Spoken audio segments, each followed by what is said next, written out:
C'est avec un grand plaisir de vous retrouver sur cette plateforme de la télévision Renaissance. Chers téléspectateurs, mesdames et messieurs, bonjour et bienvenue dans ce journal dont voici les titres. La presse Iwachu a été mise en garde par le Conseil national de la communication.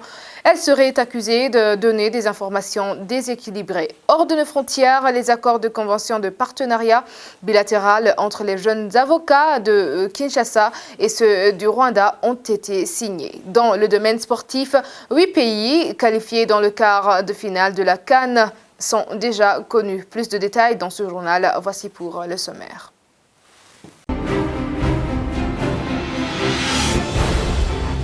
Bienvenue encore une fois dans ce journal, la page communication. Pour commencer, le Conseil national de la communication CNC a adressé une mise en garde au groupe de la presse Iwachu ce mardi. Dans un communiqué lu par le président de ce conseil, Nestor Bangoumukundi, il relève quelques fautes qu'il accuse à ce journal, entre autres des fautes, déséquilibre de l'information.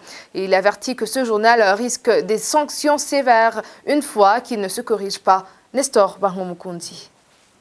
Il y a beaucoup de manquements,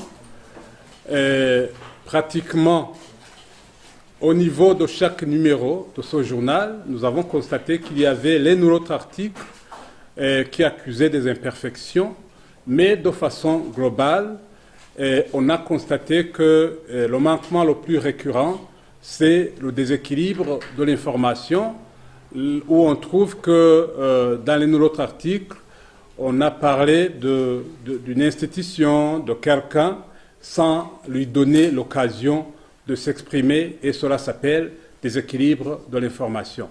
Nous avons également constaté qu'il y avait des passages où on a constaté qu'il y avait des aspects en rapport avec qui calomnient des gens.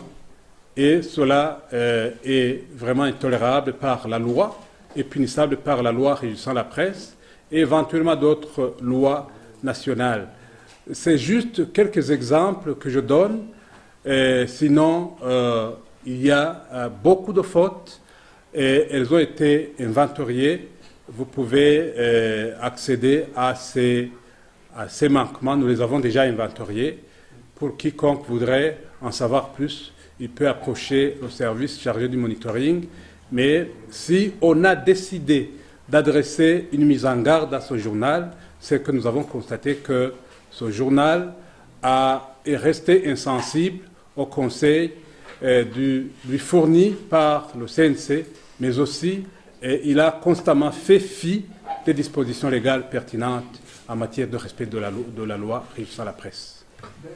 Les drogues existent et sont consommées depuis longtemps au Burundi. Cela a été dit par Albert Mbonelane, représentant de FENAS, la Fédération nationale des acteurs non étatiques intervenant dans le secteur de la santé. C'était dans un café de presse organisé dans le but de lutter contre le trafic et la consommation des drogues au Burundi. Suivez.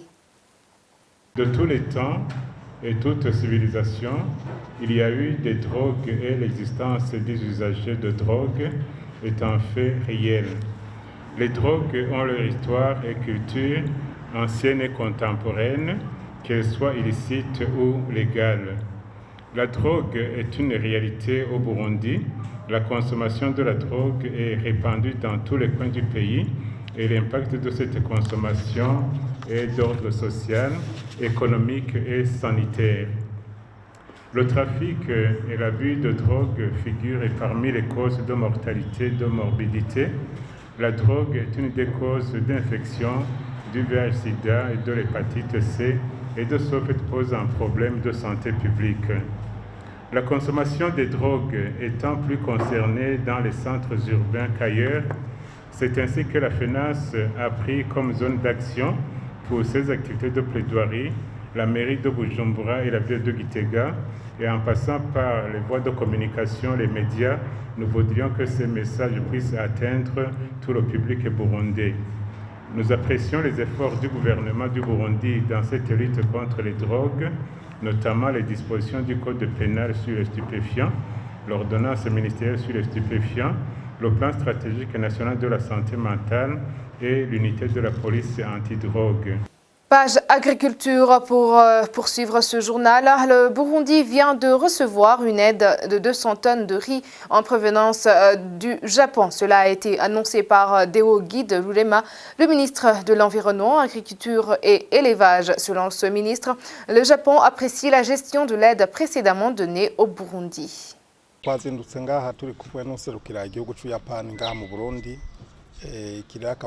Ici, nous sommes avec l'ambassadeur du Japon au Burundi. C'est un beau signe qui montre les bonnes relations entre le Japon et le Burundi. Le ministère de l'Agriculture et l'Élevage est en train de bien travailler. Nous venons de recevoir une aide de plus de 5 000 tonnes de riz au mois d'avril. Ils ont apprécié que nous avons vendu cette assistance pour construire le barrage hydroélectrique de Kajeki. D'abord, ils se sont excusés pour le retard de cette livraison et ils ont décidé de nous indemniser. Il y a aussi une autre quantité qui n'était pas en bon état. Ils nous ont donné la contrepartie en termes monétaires. Nous profitons de cette occasion pour adresser nos vifs remerciements au gouvernement japonais. Aussi, nous avons sollicité leur appui pour notre projet d'irrigation de la plaine de la Russie afin de pouvoir l'exploiter 3 fois l'année. Pour d'autres aides potentielles, nous allons privilégier la région de Kirundo qui est handicapée par la sécheresse en faisant des projets d'irrigation. Cela pour pallier aux conséquences dues à cette sécheresse. Ce qui pourrait rassurer la population de cette province qui est normalement très fertile.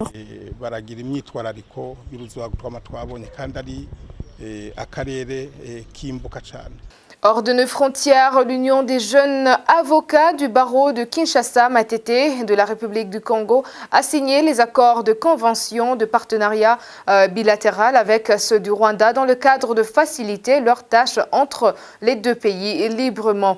Plus de détails avec Denis Daïkenguruki.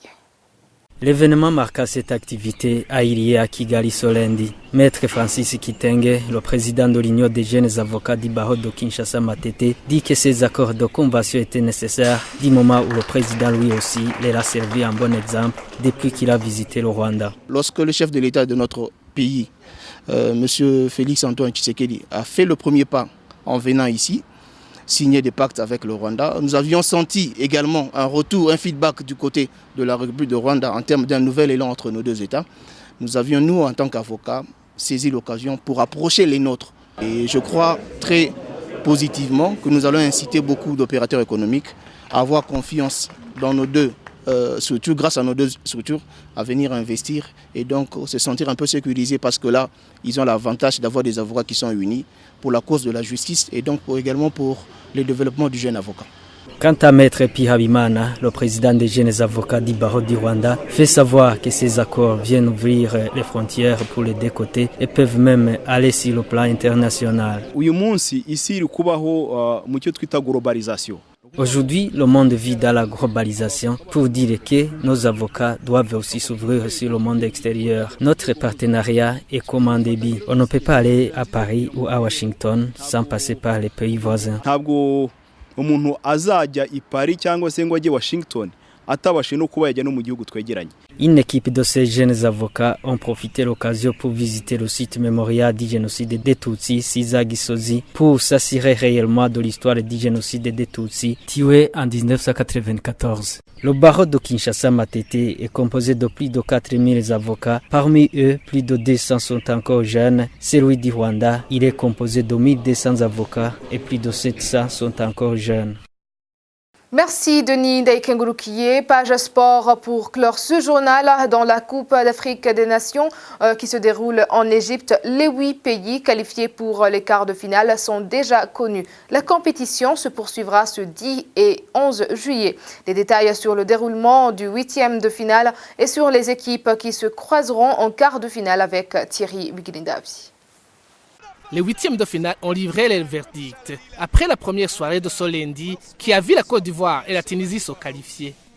La première a battu l'équipe malienne 1-0, tandis que la deuxième s'est imposée difficilement à l'équipe ghanéenne après une séance de tir au but gagnée 5 contre 4 en faveur des Aigles de Carthage. L'Algérie avait éliminé la Guinée 3-0. L'équipe de Madagascar a éliminé la République démocratique du Congo. Les pharaons d'Égypte se sont inclinés chez eux devant les valeureux Sud-Africains. Vers la fin du match, Ambi Dolorche a fait pleurer tout un pays, y compris l'attaquant de Liverpool Mohamed Salah. Le Nigeria a éliminé les Lions indomptables du Cameroun avec un score de 3-2. Le Sénégal de Sadio Mané s'est imposé 1-0 à l'équipe ougandaise. L'équipe béninoise a éliminé l'équipe du Maroc. La compétition se poursuivra ce 10 et 11 juillet. Les quarts de finale promettent quelques belles affiches, comme le choc entre la Côte d'Ivoire et l'Algérie, jeudi 11 juillet à 18h. Le Sénégal croisera le fer avec l'équipe malienne le même jour à 21h. Le Nigeria s'opposera à l'Afrique du Sud jeudi 11 juillet à 18h. Les Patas Madagascar s'opposera aux Aigles de Carthage jeudi 11 juillet à 21h. Je te remercie Thierry Biguilinda-Avdi. C'est par ici que prend fin ce journal. Merci de nous avoir suivis. À la prochaine édition.